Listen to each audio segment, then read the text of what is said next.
Ya, baik, puji Tuhan. Shalom, selamat malam ya, Bapak Ibu yang dikasih Tuhan.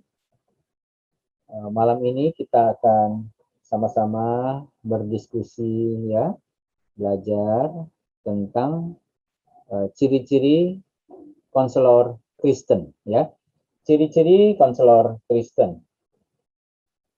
Nah, Bapak Ibu yang dikasih Tuhan, seperti yang sudah saya sampaikan yang minggu lalu ya, saya akan flashback sedikit saja beberapa poin penting ya. Ciri-ciri konselor Kristen ya. Oke. Nah, minggu lalu saya sudah menyampaikan kenapa ya kok kita perlu belajar menjadi seorang konselor ya. Karena yang pertama, setiap orang itu kan pasti punya masalah, punya pergumulan hidup ya. Nah, tidak ada orang yang tidak punya masalah ya.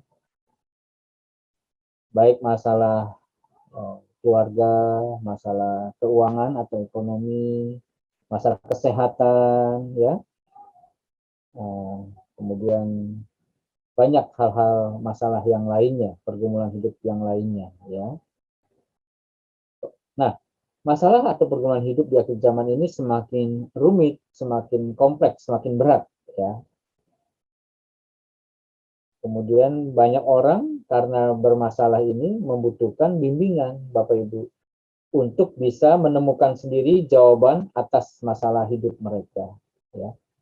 Jadi banyak orang butuh bimbingan, banyak orang butuh pendampingan. Ya. Nah, oleh karena itu saya terbeban membagikan kepada Bapak Ibu keluarga besar GSKI Kebon Jeruk, ya bagaimana caranya supaya kita belajar sama-sama bisa dipakai Tuhan jadi seorang konselor ya. Memang nggak harus profesional ya, tapi saya yakin banyak orang yang Tuhan kirimkan kepada Bapak Ibu untuk Bapak Ibu bisa membantu mereka ya, memberikan bimbingan bagi mereka untuk mereka menemukan jawaban atas pergumulan hidup yang mereka alami. Nah ya, jadi Tuhan sering pertemukan kita, baik itu ada sahabat, ada rekan, ada keluarga besar ya, orang-orang lain di sekitar kita yang membutuhkan konseling ya. Dan apalagi masa pandemi begini ya Bapak Ibu ya, waduh makin banyak yang sebetulnya butuh konseling ya. Nah, waktu minggu lalu juga saya sudah sampaikan arah pertama adalah mengubah sikap atau tingkah laku yang salah ya. Jadi mengubah sikap atau tingkah laku yang salah.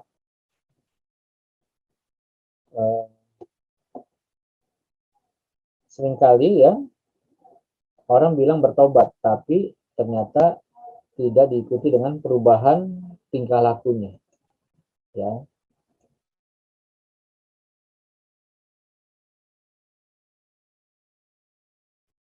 Inilah ya yang harus berubah, harus mengalami perubahan tingkah laku ya, perubahan gaya hidup.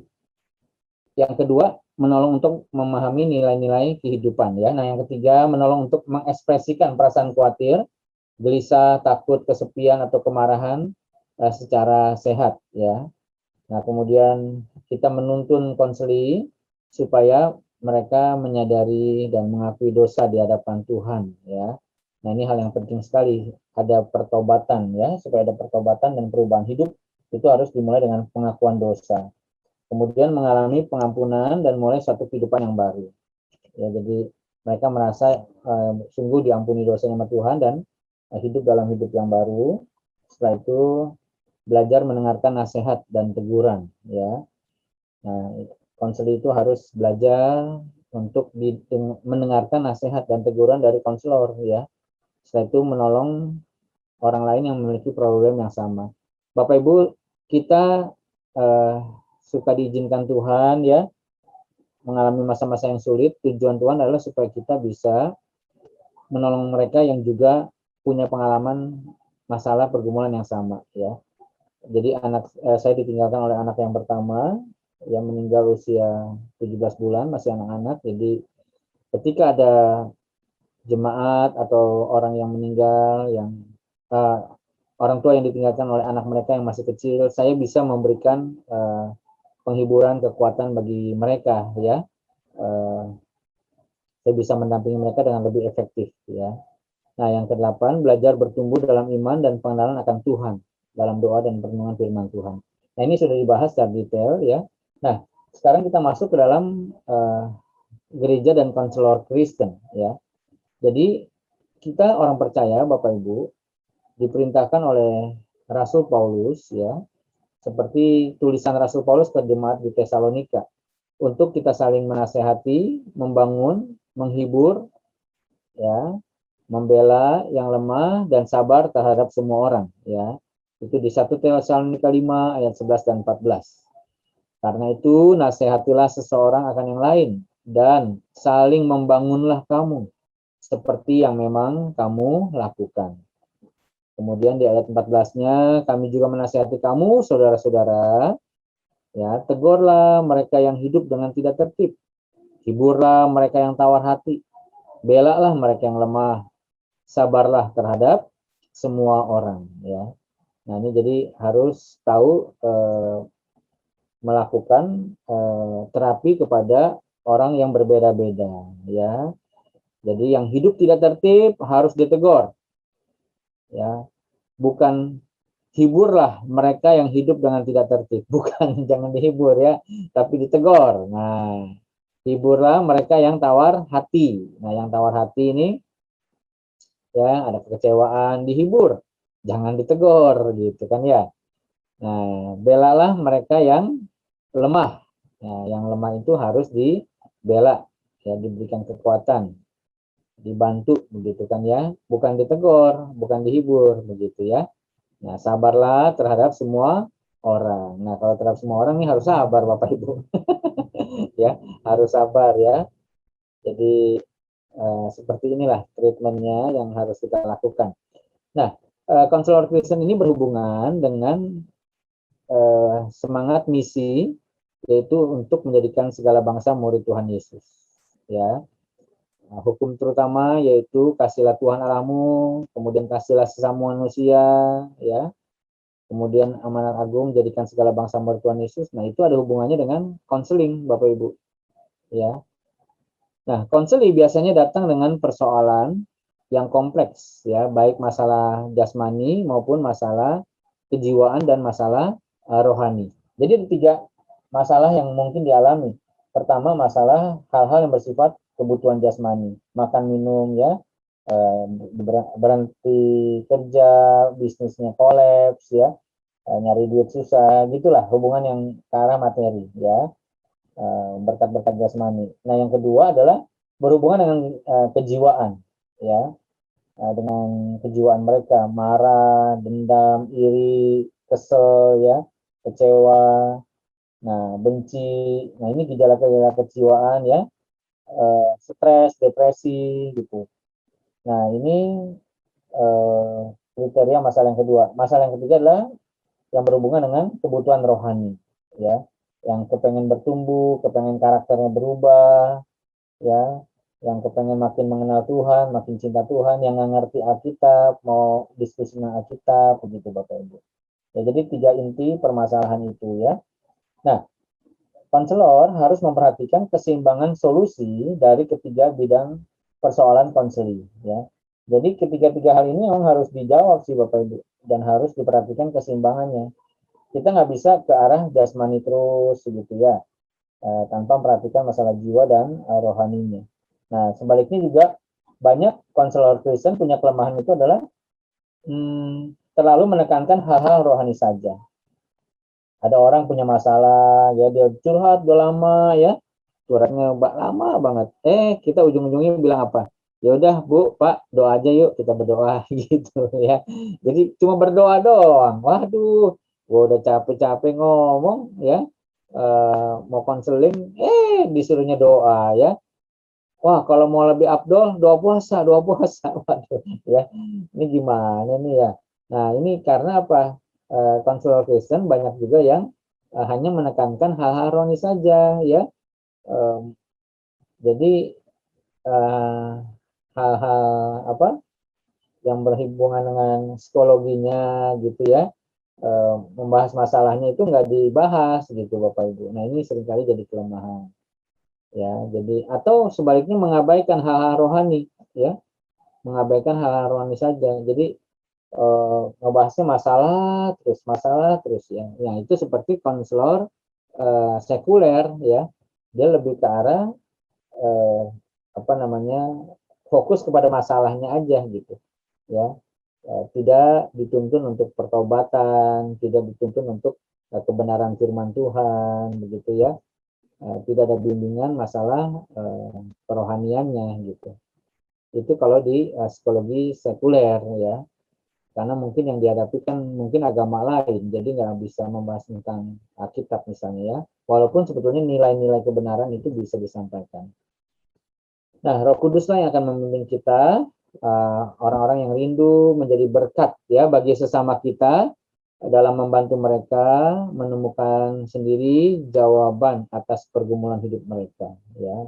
Kita mendampingi saja, kita membimbing mereka ya. Jadi konselor itu bukan cari solusi, bukan, tapi yang nyari ya mereka, kita hanya ngebimbing saja ya, kita hanya mendampingi ya, memberikan pemikiran-pemikiran, masukan-masukan, nanti konseli yang memutuskan sendiri. Oke ya. Nah, ciri-ciri konselor Kristen yang efektif ya, itu bukan karena metode atau tekniknya, atau apa yang telah dikatakan, apa yang telah dilakukannya ya, untuk mendapatkan solusi. Namun karena kepribadiannya. Ya, jadi perhatikan Bapak Ibu, konselor Kristen ini beda dengan konselor yang sekuler. Konselor sekuler itu mereka background ya, kemampuannya. Sudah sekolah sekian lama ya, sudah latihan bertahun-tahun ya, sudah dapat gelar mungkin master psikologi atau psikiater ya. Nah, kalau konselor Kristen kita bukan karena metode teknik apa yang sudah diucapkan atau dilakukan ya supaya dapat solusi, tapi karena kepribadian kita.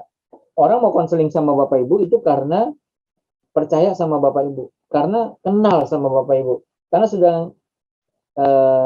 punya kemantapan gitu. Oh nih orang ini pasti dipercaya nih, bisa dipercaya. Nah itu berhubungan sama karakter ya. Itu berhubungan sama karakter. Oh orang ini bisa saya pegang nih, bisa dipercaya nih ya. Kan orang nggak akan sembarangan cerita, curhat gitu ya. Kalau seseorang itu nggak bisa dipercaya gitu kan ya.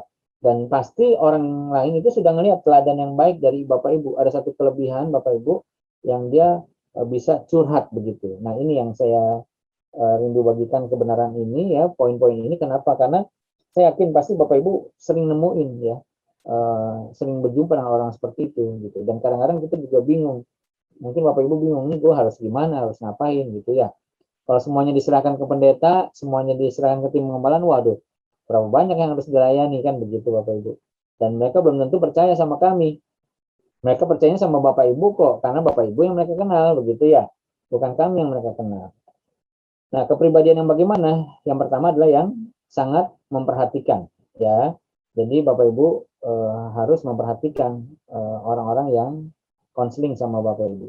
Ya, mereka tahu, wah pasti ini care nih, ya, pasti orang ini peduli sama saya, makanya mau curhat. Kemudian yang ramah, ya, kemudian tulus, ya, bukan ada maunya, begitu ya, ada apanya, gitu kan ya. Bukan, tapi memang tulus mau menolong, mau membantu, mau membimbing, mau dampingin ya.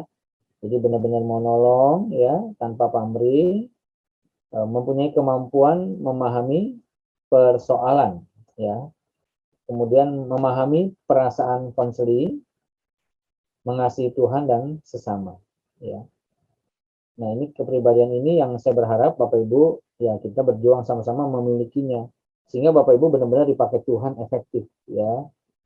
Menolong, mengkonseling orang-orang di sekitar Bapak Ibu ya. Nah, kemudian ciri konselor Kristen yang lainnya nih mempunyai kerohanian yang baik ya, punya kerohanian yang baik. Ya, punya buah roh ya, karakter yang teruji ya, karakter yang memang dikenal baik ya oleh orang lain, oleh konseli ya. Nah, kalau nggak ada kerohanian yang baik, ini agak susah Bapak Ibu.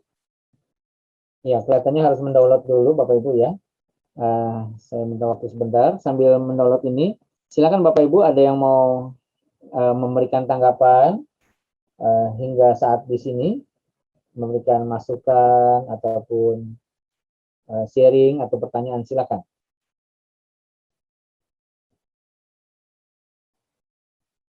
Shalom Pak Tim. Ya, Ibu Dewi. Ya, saya ingin menyambung yang dulu Pak Frans bilang kalau kita sebagai konselor, kita harus memahami firman betul-betul, maksudnya mengerti tentang firman betul-betul. Tetapi dari pengalaman saya dulu, saya kalau konseling dengan orang, saya kan Kristennya masih Kristen baru, jadi firmannya ya nggak bisa jago-jago gitulah, nggak bisa ngerti seluas gitu. Tapi saya ajak dia berdoa, terus kita minta Tuhan, kita minta jawaban dari Tuhan. Kalau seandainya hati kita seperti apa aja, Tuhan bisa negur, Tuhan bisa jawab melalui Alkitab. Demikian juga kalau dalam persoalan-persoalan itu, kita berdoa dan kita minta petunjuk melalui Alkitab, terus saya bilangnya, ya ini Tuhan yang ngomong. Ini kan di Alkitab yang bicara, bukan saya gitu. Dan kita mengajak dia untuk percaya dengan firman Tuhan yang sudah dibaca itu. Dan itu memang juga menjawab dan sesuai dengan persoalan orang tersebut. Kalau seperti itu yang dulu itu gimana Pak Tim? Apakah itu salah? Kalau sekarang kan firmannya udah nambah terus, ya mungkin lebih cepat, nggak yang seperti dulu begitu. Ya, baik. Baik Bu Dewi ya, terima kasih buat. Nah, Bapak Ibu yang dikasih Tuhan, Tuhan memang bisa pakai siapapun ya, nggak harus yang punya pendidikan tinggi dalam teologi ya, punya ilmu tinggi dalam konseling sehingga bisa memberikan konseling yang baik, yang efektif kepada orang lain ya, kepada konseli. Namun ya bukan berarti kita jadi malas belajar, jadi kita cuek dengan belajar kebenaran firman dan belajar tentang ilmu psikologi. Ya, nah, jadi memang setiap orang bisa dipakai Tuhan menurut kapasitas masing-masing. Ya, ketika kita masih baru pemula, memang jangan ragu. Ya, aduh, saya belum mengerti apa-apa nih. Wah, saya belum bisa apa-apa nih. Wah, ntar kalau orang nanya, saya jawabnya apa? Bingung nanti begitu ya. Udah deh, saya nggak usah jadi konselor deh, nggak usah bantuin orang lain deh, gitu ya. Nggak mau deh. Padahal Bapak Ibu punya potensi. Padahal Bapak Ibu ya punya kerinduan, punya hati buat menolong ya. Nah, jadi jangan berkecil hati. Ingat bahwa Roh Kudus pasti dapat menolong. pemahaman ya buat Bapak Ibu. Sesuai dengan firman Tuhan katakan kan ya, ketika kalau kita berbicara tentang firman kepada orang lain, nanti Roh Kudus ya akan mengingatkan kita. Ya, jadi itu bisa Bapak Ibu. Justru semakin Bapak Ibu punya jam terbang tinggi dalam mengkonseling orang lain, memberitakan firman, nanti itu Bapak Ibu pasti dapat hikmat dari Tuhan gitu ya. Iya, betul. Ya kan ya. Nah, itu jadi melangkah terus ya sambil terus belajar terus ya, terus dengerin khotbah-khotbah yang bermutu ya, terus dengerin baca firman, baca kitab. Nah, itu yang mesti semangat. Juga konseling ya perlu dibahas juga, dipelajari juga sehingga Bapak Ibu punya tanda kutip modal ya, kemampuan yang kapasitas yang terus dinaikin sama Tuhan sehingga nanti Tuhan juga orang-orang yang lebih berat lagi masalahnya ya, lebih besar. Betul. Tuhan nggak akan berarti ya itu semua mungkin karena pimpinan dan pertolongan dari Roh Kudus. Itu yang penting kita jalanin aja gitu. Nanti kan kita terus belajar firman terus kan, pengetahuan kita juga tentu akan bertambah dengan sendirinya begitu ya Pak Tim ya. Ya, pengetahuan pengalaman kita ya akan terus bertumbuh, juga karakter kita yang penting ya Bapak Ibu ya. Ya betul. Terus bertumbuh sehingga nanti Tuhan akan kirim lagi yang Tuhan percayakan lagi jiwa-jiwa yang memang butuh dilayani oleh kita begitu. Ya. betul. Terima kasih Pak Tim. Sama-sama. Ya, ya, makasih. Ya, oke, saya lanjutkan lagi Bapak Ibu ya, nih sudah keluar lagi nih ya. Bisa kelihatan lagi ya. Bisa kelihatan Pak Jonsu? Bisa Pak. Oke, baik, makasih. Nah, jadi pertama punya peran yang baik, yang kedua adalah lemah lembut ya, lemah lembut. Ya, inilah memang beratnya konselor. Ya, kadang kita kesel ya, kita marah juga. Ada konseli-konseli yang udah dibilangin gak mau dengerin ya, kita udah capek, kasih bimbingan dia cuek, dia nggak lakukan gitu ya, kadang mau marah Bapak Ibu. Nah, inilah kita belajar lemah lembut ya. Jadi ketika kita negor pun ya harus hati-hati ya, jangan melukai ya. Nah, itu. Nah, kemudian bersedia menolong meringankan beban ya. Jadi bersedia memikul beban bersama dengan memikul beban konseli ya. Artinya dengan konseli itu ngomong aja ya, dia udah lega Bapak Ibu. Ada ya bapak-bapak 60 tahun lebih ribut sama istri gitu kan ya. Telepon, Pak Tim begini gini gini gini gini. Ya saya juga bingung, saya mesti ngomong apa gitu ya. Karena jangan sampai saya juga nyalain nyudutin istrinya, ntar istrinya dia ngomong istrinya, Pak Tim bilang begini-gini, repot saya. Kadang-kadang nih suka ada pancingan-pancingan Bapak Ibu ya. Kalau konselingnya nggak barengan suami istri. Nah, saya harus jaga-jaga juga, jangan sampai saya mengucapkan kalimat-kalimat yang seolah menyalahkan istri. Ntar dipakai lagi sama suami kalimat-kalimat saya, itu kata Pak Tim tuh kamu begini-gini, waduh repot nih ya. Nah, jadi ya udah saya dengerin aja deh ya, dengerin. Nah, paling saya nasehatin ya beliaunya, bukan istrinya saya koreksi, enggak, karena kan saya nggak ngomong sama istrinya begitu ya. Jadi tapi terakhir dia sering bilang, aduh udah ngomong sama Pak Tim ini udah lega dah katanya begitu ya, udah lega, udah ngomong ini udah lega. Meskipun saya nggak nasihatin apa-apa, nggak ngasih himbauan apa-apa, masukan apa-apa, nggak Bapak Ibu. Iya, ya Om, ya Om. Ya, jadi kadang ada orang yang memang cukup mau didengarkan aja gitu ya. Oke, kemudian rendah hati ya, rendah hati. Jadi sikap yang rendah hati ini penting Bapak Ibu ya, jangan sombong.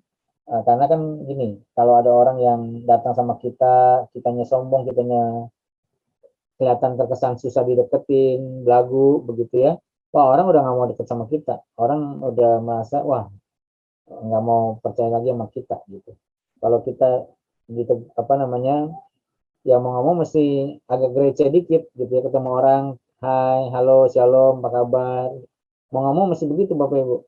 Kalau Bapak Ibu konselor tapi banyakan diem di lift, diem gitu, padahal kenal sama orang tapi diem, nanti Bapak Ibu dianggap sombong ya. Meskipun jemaat itu diem, tapi mereka nilai kita Bapak Ibu ya, mereka tuh nilai kita pinter. Jemaat pinter nilai kita Bapak Ibu sebagai pelayan Tuhan, sebagai aktivis ya, meskipun mereka diem-diem aja gitu.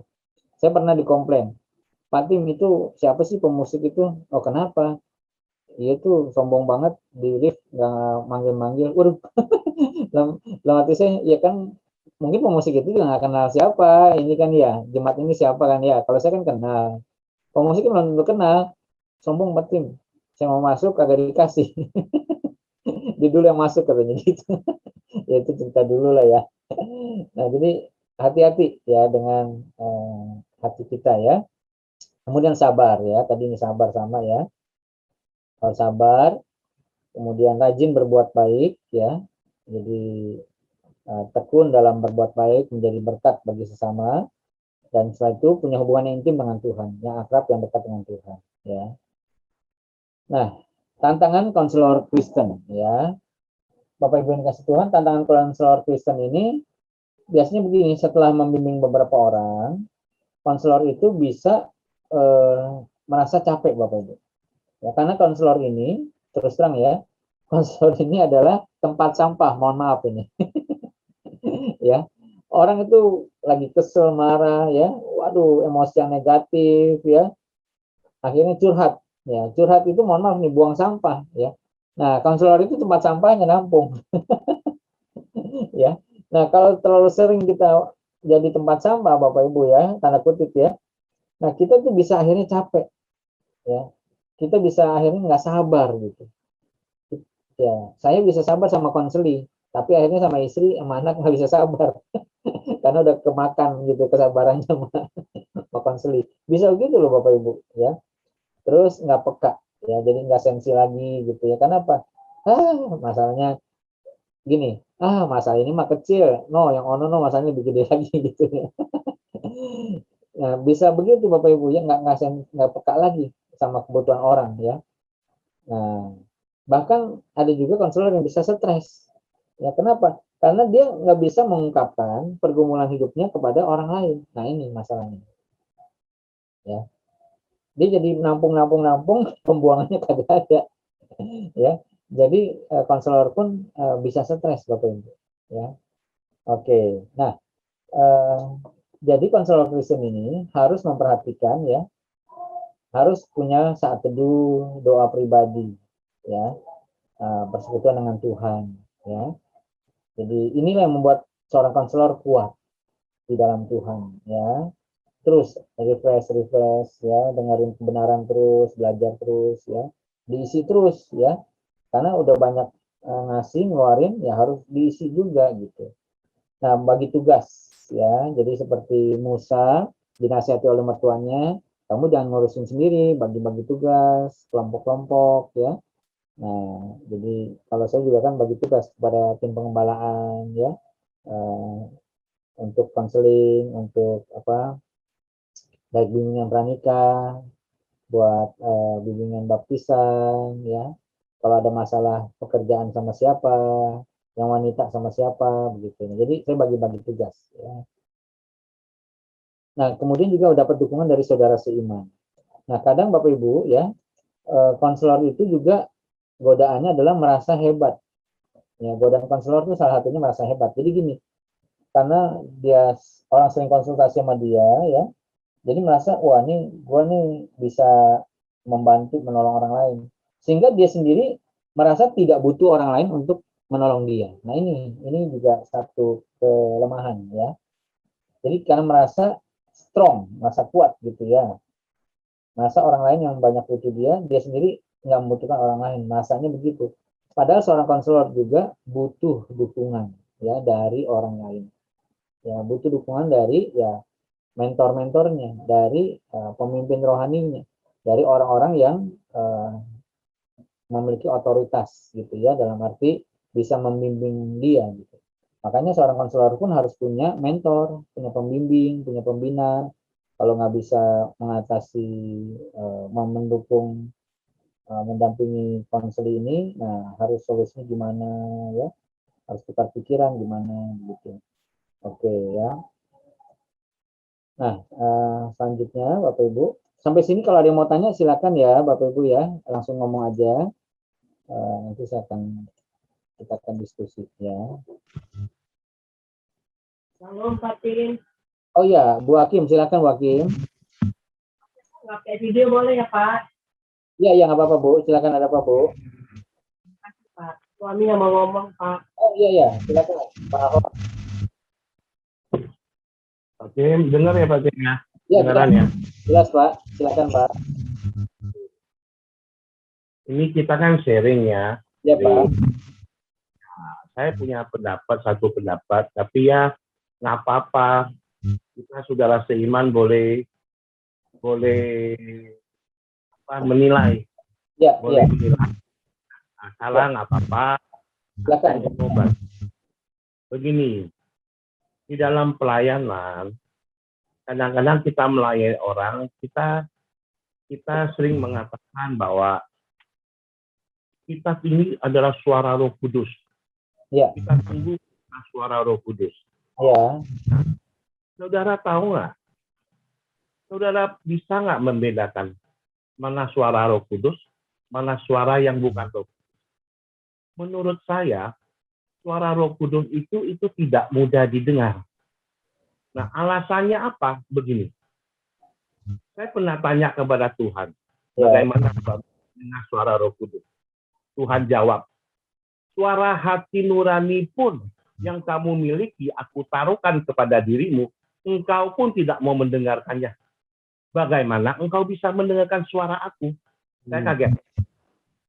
Contoh, kalau kita keluar dari supermarket, kita keluar ya, ada orang-orang yang kekurangan di depan pintu itu ya, kadang-kadang hati kita tergerak. Nah, kadang-kadang ada suara nurani yang baik, kasih dia uang 50.000 atau 100.000. Kadang-kadang pun suara nurani yang baik itu mewakili suara Roh Kudus, kita tolak. Tidak. Dan kita punya uang. Bagaimana mau mendengar suara Roh Kudus? Suara hati nurani yang mewakili suara Roh Kudus itu ditolak. Saya mengalami ini. Saya mengalami ini. Tuhan bilang, kamu mau dengar suara aku, suara hati nurani yang aku taruhkan dalam dirimu yang baik itu kamu pun menolak. Bagaimana kamu mau dengar suara aku? Nah, itu yang saya ingin bagikan kepada saudara. Itu tidak mudah. Memang ada bertalian dengan suara hati nurani. Itu yang saya dapat. Ya. Ya, itu aja. Terima kasih banyak. Ya, baik Pak Hon, terima kasih ya Pak. Ya, jadi Pak Hon mengingatkan kita, Bapak Ibu, kita memang harus melatih kepekaan kita ya, mendengarkan suara Roh Kudus, suara Tuhan. Nah, intinya Bapak Ibu harus lebih banyak belajar firman Tuhan sehingga pemahaman pola pikir kita berubah ya. Nanti juga hati kita juga berubah, nanti kita akan lebih peka ya. Dan itu memang ada jam terbangnya sih, memang masing-masing pribadi punya pengalaman pribadi dengan Tuhan yang hidup ya. Bukan Tuhan kita kan bukan Tuhan yang mati ya. Jadi Tuhan yang bisa berbicara ya, seperti saya sudah sampaikan, kita ini adalah domba-dombanya Tuhan Yesus ya. Nah, kita domba-domba Tuhan, Tuhan adalah gembala kita. Nah, salah satu ciri dombanya Tuhan adalah mendengar suara Tuhan ya. Oke, baik ya Pak Awan, terima kasih buat sharingnya. Nah, saya akan lanjutkan sedikit lagi Bapak Ibu ya. Bisa kelihatan ya Pak Jonsu ya? Ya, bisa Pak Tim. Oke. Nah, beberapa hal praktis konselor Kristen harus menghindari. Yang pertama, memihak atau menitik beratkan pada informasi sepihak. Ya, jadi kalau misalnya ada suami istri yang sedang bermasalah, kemudian sharing, lalu sharingnya terpisah begitu ya. Biasanya terpisah dulu nih kan ya. Nah, atau kadang ada juga yang hanya suami yang sharing, istri kagak. Nah, ini bisa informasinya cuma sepihak Bapak Ibu. Makanya saya kalau untuk suami istri saya maunya dua-duanya. Saya harus dengarkan masukan dari mereka. Kalau cuma satu aja nanti bisa sepihak saja gitu ya. Nah, ini seorang konselor harus berdiri di tengah-tengah ya. Nggak boleh memihak ke istri atau ke suami ya. Harus ada di tengah-tengah. Dan yang berubah itu harus dua-duanya, bukan satu saja, bukan satu pihak saja.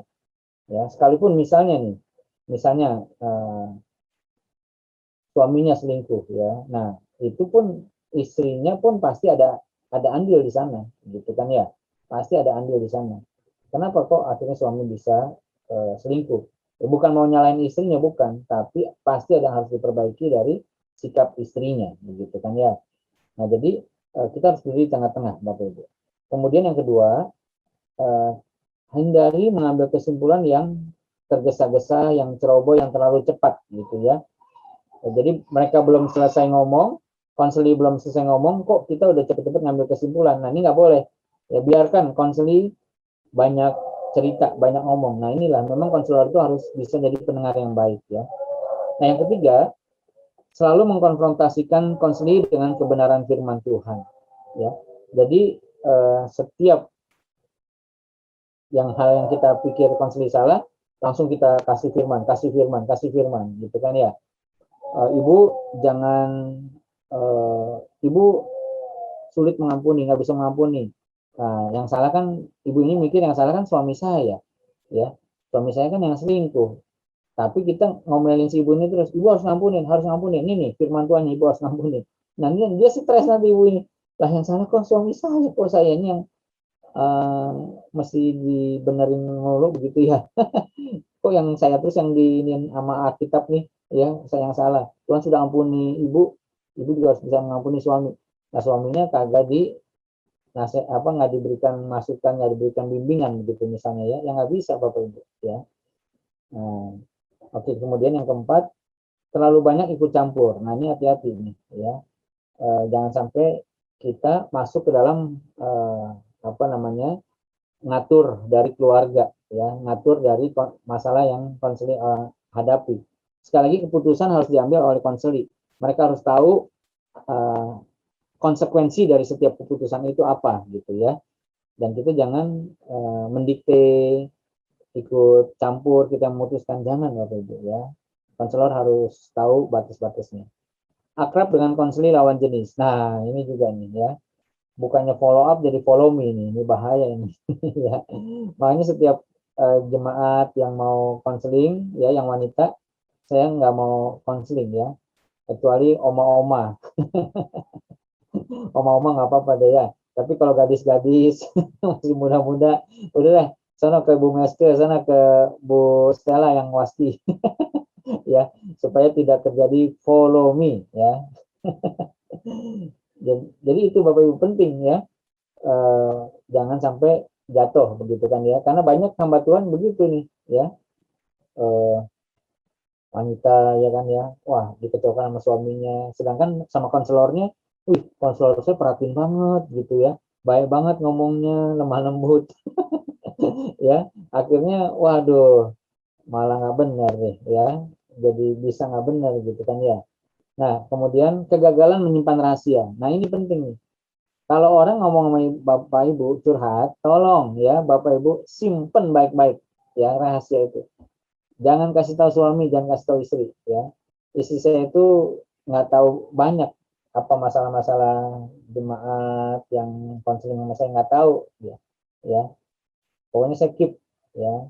Kadang-kadang ada juga yang mohon maaf nih Pak Jone sama Pak Pit pun ya sebagai sekretaris dan wakil, beliau juga nggak perlu tahu.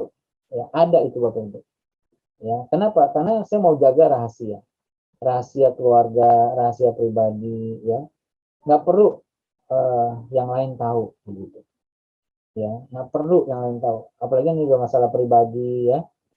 Ya, kita jangan melukai hati orang lain, ya. Ketika kita bocor, Bapak Ibu bocor nggak bisa dipercaya, pasti dia nggak mau datang lagi untuk konseling sama Bapak Ibu. Dan repotnya apa? Bisa juga dia akan cerita sama yang lain. Nah, jangan deh, jangan konseling sama ini deh. Nanti semua ketahuan masalah kamu, nanti satu RT ketahuan. Satu gereja ketahuan, tahu deh bakalan deh masalah kamu. Nah, itu yang bahaya Bapak Ibu. Ya, jadi ini saya mohon perhatiannya kalau Bapak Ibu apa namanya dalam mengkonseling orang ya, harus jaga rahasia. Pelayanan yang tidak seimbang ya. Nah, ini juga harus hati-hati ya, menjaga keseimbangan dalam pelayanan dengan keluarga ya, dengan pekerjaan, dengan tanggung jawab yang Tuhan berikan kepada Bapak Ibu ya. Oke, nah tapi walaupun berat ya, tetap ada sukacita dalam pelayanan konseling. Seperti Rasul Paulus ya, tetap bersukacita walaupun yang menderita di penjara. Bahkan dia menasihati jemaat di Filipi tetap bersukacita ya. Dan Paulus memikirkan melayani jemaat Tuhan. Paulus memberi kesempatan jemaat Tuhan juga untuk melayani dia. Ya. Nah, seringkali konselor ingin menanggung sendiri banyak persoalan pergumulan dalam hidupnya, tidak ingin orang lain tahu kebutuhannya, karena seolah itu adalah kelemahannya. Ya. Ingat bahwa ya kita ini masih manusia, kita juga butuh ya diperhatikan, butuh ada orang-orang yang memberikan kekuatan juga. Proses konseling itu sulit ya, cuman jangan gara-gara sulit, udah deh saya nggak mau deh kalau gitu deh sulit. Jangan ya Bapak Ibu ya, kan kita sama-sama belajar ya, buang banyak waktu ya, melelahkan, capek ya, tapi itu bisa menjadi pengalaman yang indah ya. Banyak saya belajar dari masalah-masalah yang terjadi dari konseli-konseli ya, sehingga di situ saya tahu oh nih hati-hati di sini, oh nih harus hati-hati, oh jaga-jaga di sini ya. Nah, jadi saya malah dapat banyak hal yang bisa Saya belajar Bapak Ibu dengan mengkonseling orang lain. Jika konselor tulus menolong konseli, maka ia akan mengalami kepuasan dan sukacita. Amin. Ya. Oke. Nah, itu Bapak Ibu yang saya sharingkan. Silakan ada yang mau sharing lagi, tanggapi atau pertanyaan. Oke. Ya, shalom Pak Tim. Oke, Maaf ya nambahin lagi. ya, silakan Bu. Kalau sebagai konselor itu kan kita ada sumpah pelayanan ya. Kalau dari dulu ya, dari saya agama Buddha. Jadi kita tidak boleh menceritakan tentang orang itu kepada orang lain. Termasuk kita ngomongin lagi seorang itu, kita mau nanya ini gimana-gimana, enggak. Ya sudah kita tampung. Paling kalau dianya memang mau menanyakan hal itu kepada orang yang tersebut bersangkutan yang kita mau mintain nasihat, ya biarin dia langsung ngomong langsung. Tapi dari kita itu walaupun nanti yang akan datang mungkin orang itu gantian menjahatin kita, dia mungkin ngejelek-ngejelekin kita yang lain, kita tetap pegang komitmen sumpah pelayanan itu, kita nggak akan menceritakan kejelekan dia yang telah kita ketahui. Jadi itu sumpah pelayanan juga termasuk sumpah pelayanan. Kalau menurut saya begitu Pak Tim. Jadi nggak perlu diomongin lagi ke lain orang, cukup gitu sampai dengan kita udah cukup. Nanti kalau dia memang ingin minta nasihat lagi, kira-kira kemana, lah kita arahkan dia untuk tanya langsung ke yang bersangkutan, atau enggak mungkin tanya aja langsung sama Pak Tim gini gitu. Tapi kalau untuk bercerita di belakang dari orang itu saya nggak bisa, karena itu sudah komitmen sumpah pelayanan itu di situ. Iya, maaf ya Pak Tim, makasih Pak Tim waktunya. Terima kasih. Iya. Ya, betul sekali ya Bapak. Jadi jaga rahasia ya, jaga rahasia. Jadi walaupun mungkin dipancing-pancing orang lain, tetap perlu orang lain tahu ya. Nah, memang ada hal-hal yang saya infokan kepada pengurus inti yang memang ada keperluannya, ada urusannya begitu ya. Kalau enggak, saya juga enggak akan ceritakan. Dan saya tahu orang-orang yang saya ceritakan ini juga bisa menyimpan rahasia dengan baik begitu. Ya, jadi kalaupun saya ngomong, oh ada bapak ini, ada ibu ini, saya nggak akan sebutkan namanya. Dan biasanya bapak ibu nggak kenal gitu kan ya. Jadi pasti bapak ibu yang akan kenal, nggak bisa menebak lah, oh ini siapa. Enggak ya, karena memang setahu saya juga nggak pernah berhubungan bapak ibu lah begitu. Oke, Pak Bangun mungkin ada mau sampaikan Pak sesuatu, silakan Pak Bangun. Sudah jelas Pak Tim. Ya. Mantap. Banyak pasti yang juga sharing Pak Bangun ini pasti toh. Ya, itu tadi biasanya sekarang ini kan sharing COVID ya. Satu rumah tangga itu ini memang cukup banyak juga yang saya bagikan. Iya Pak. Pelayanan kita mungkin termasuk ini juga termasuk sebenarnya di dalam yang kita pelajari ini, konseling ini ya. Iya Pak. Saya ngelihat hampir di setiap rumah itu yang ada keluarga terkena COVID, kemudian diisolasi baik di rumah atau di satu tempat gitu ya. Iya Pak. Kita perlakukan dengan tidak kalau kita akan tidak baik, mungkin tidak terlalu baik memang. Banyak saya lihat, saya sendiri saya rasakan setelah saya pulang ke rumah sakit ya. Itu saya di rumah isolasi gitu. Keluarga itu kadang-kadang melihat kita itu sama seperti kayak anjing gila gitu ya. Dimakan pun top gini langsung lari dan sebagainya gitu. Ketakutan Pak. Karena itu makanya sebenarnya disitulah perlu kita sebagai konselor itu harus benar-benar bisa menjadi berkat. Gitu. Kalau soal takut dibilang itu, setelah saya ikuti prosedur prokes gitu ya, saya rasanya nggak ada rasa takut. Karena soal saya di rumah sakit Amanda, itu lebih kurang sekitar 40 kamar gitu. 40 kamar itu setiap kamar saya datangin hampir setiap hari. Asal ada waktu saya datangin dan saya doakan satu persatu mereka. Tapi saya tetap ikuti nanti jaga jarak iya, saya keluar dari satu ruangan, saya semprot tangan, semua gitu. Dan saya memberikan makanan juga kepada mereka karena saya tahu karena kurang makan sulit untuk sembuh. Dan itu saya berikan, bahkan makanan saya kebetulan diberkati Tuhan saat itu.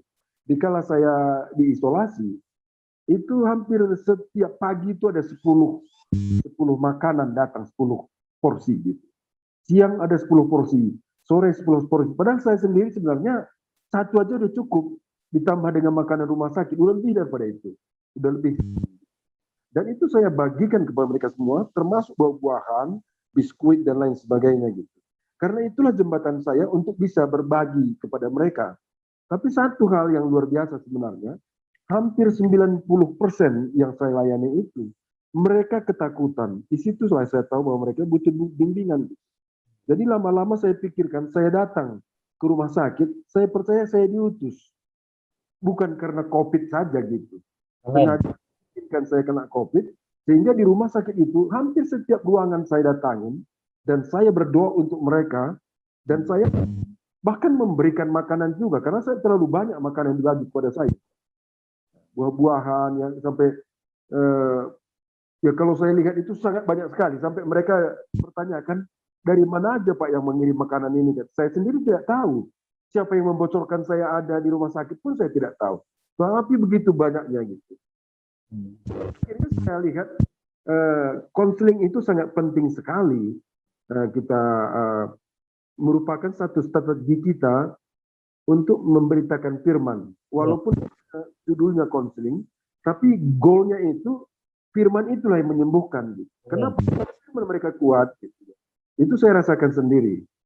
Ada satu hal sebenarnya yang saya pengen sekali bicarakan sama gereja kita, tapi kan ini sangat berat juga gitu ya. Setelah saya di rumah sakit itu dirawat 8 hari, di sana itu kalau hanya porsi makanan yang datang dari rumah sakit kepada pasien, tidak akan sembuh. Tahu sendiri ya, seberapa banyak porsi rumah sakit. Kemudian buahnya pun mungkin hari ini pepaya, besok pisang. Kira-kira seperti itu. Gitu. Paling hebat kalau seandainya pada hari itu ada sayur, ada ikan, ditambah telur 1. Gitu. Sementara mereka butuh minimal telur 3 biji sehari.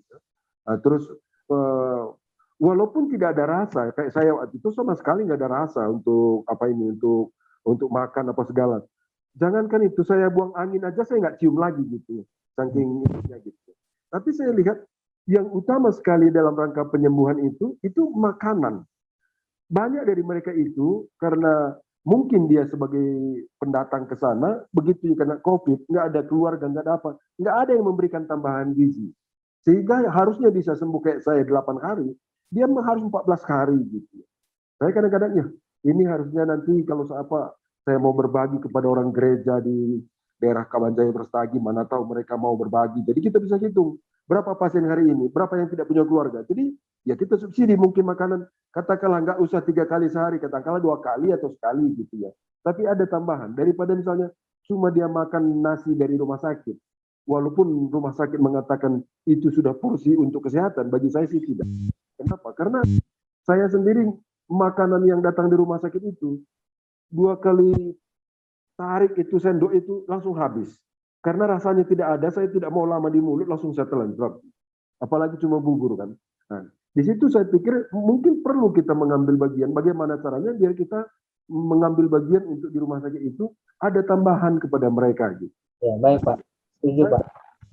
Kalau ada misalnya istilahnya kalau ada misalnya kita gembleng orang untuk bisa, artinya kalau dia datang ke rumah sakit bukan menjadi cengeng, tapi menjadi berkat.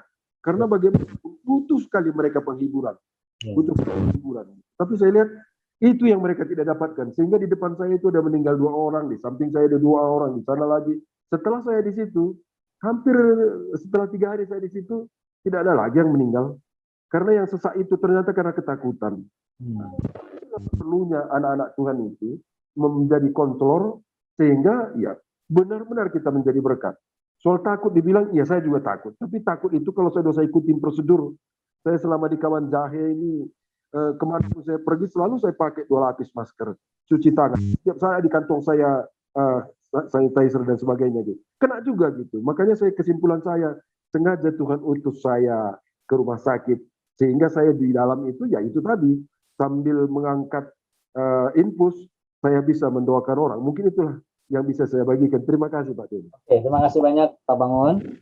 Kami bersedia Pak mendukung ya apa rencana Pak Bangun. Kita coba kontak ya Pak. Oke Pak, terima kasih Pak. Ya Bapak Ibu ya. Oke baik, jamnya sudah jam 9. Bu Meska mungkin ada yang mau disampaikan Bu? Silakan. Iya, kita akan bertemu lagi hari Senin sih. Ya, malam hari ini kita sudah belajar tentang ciri-ciri konselor Kristen. Ya, paling tidak bisa mengingatkan kepada kita memang, khususnya dalam hal kerohaniannya ya Pak ya. Ya, ketika kita menghadapi, kayaknya banyak sih akhir-akhir ini banyak yang memang membutuhkan konseling gitu. Karena saya sendiri banyak diteleponin ya karena sekarang memang karena pandemi itu tidak bisa bertemu, kebanyakan dari mereka itu WA. Dan yang saya alami sih kayak gitu sih Pak, lebih banyak kita mendengar dulu gitu. Karena biasanya mereka juga sebenarnya sih tahu jawabannya, cuman kayaknya butuh didengarkan juga gitu. Nah, ya kebetulan yang ini mas saya pasti perempuan semua sih Pak, nggak ada yang laki-laki Pak. Oke, jadi kita akan kembali bertemu hari Senin ya.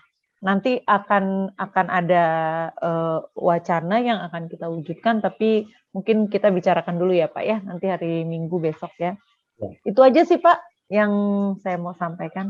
Ya, makasih Bu Meska ya. Mungkin Cintan ada yang mau disampaikan Cintan?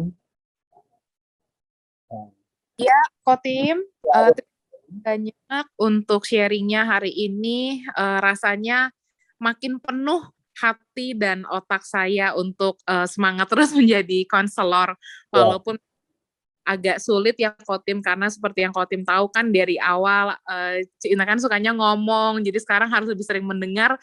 Yes, itu benar-benar PR.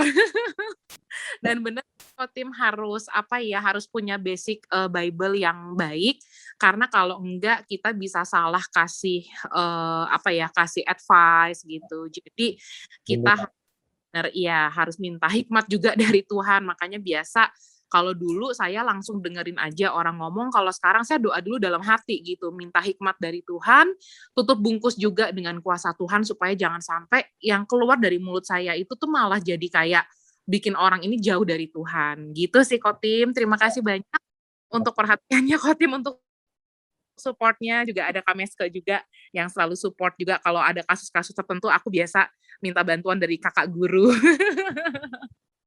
Thank you Kotim. Thank you ya Cintan ya. Ya, Baik. sama-sama. Nah, Bapak Ibu, kita akan berdoa bersama-sama.